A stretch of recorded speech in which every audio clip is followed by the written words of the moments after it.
السلام علیکم عمران بھائی. السلام. میرا نام علی ہے, میں آٹو ڈرائیور ہوں پیشے سے.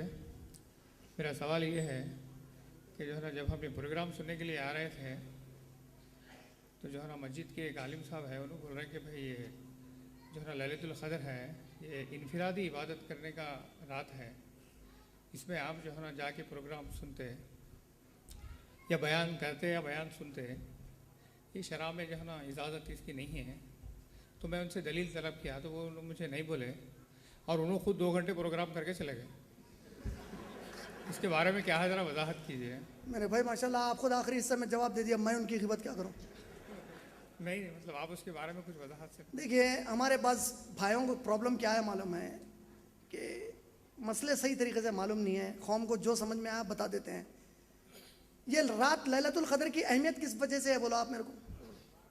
جی قرآن کے نزول سے. ایک آدمی خود کے نمازیں پڑھ رہا نفل, ایک آدمی جس کتاب کی وجہ سے اہمیت ہے یہ کتاب لوگوں کو بتا رہا, دونوں میں افضل عبادت کون سی ہے. اللہ کے نبی کریم صلی اللہ علیہ وسلم ایک مرتبہ مسجد نبوی میں داخل ہوئے, آپ نے دیکھا کہ بائیں جانب صحابہ نمازیں پڑھ رہے ہیں, سیدھی جانب قرآن کے بارے میں گفتگو کرتے صحابہ بیٹھے ہیں. نبی صلی اللہ علیہ وسلم دونوں کی جانب دیکھے اور اس جانب جا کر بیٹھ گئے. نماز ختم کر کے یہ صحابہ ادھر آ گئے, آ کر پوچھے یا رسول اللہ ہم نمازیں پڑھ رہے تھے, ہم عبادت کر رہے تھے, لیکن آپ ہم کو چھوڑ کر وہاں پر چلے گئے. اللہ کے نبی نے کہا کہ تم جو عبادتیں کر رہے تھے بے شک بہت اچھی عبادت ہے, لیکن وہ خود تمہارے لیے ہے. جو یہ قرآن پر ایک دوسرے سے قرآن سیکھنے اور سکھانے کی باتیں کر رہے تھے, مجھے اللہ نے رسول اس کام کے لیے بھیجا ہے, میں ان کے پاس جا کر بیٹھ گیا. صحیح بخاری کی حدیث ہے. اللہ کے بھائی ابھی جواب مکمل نہیں ہوا ہمارے بھائی صاحب.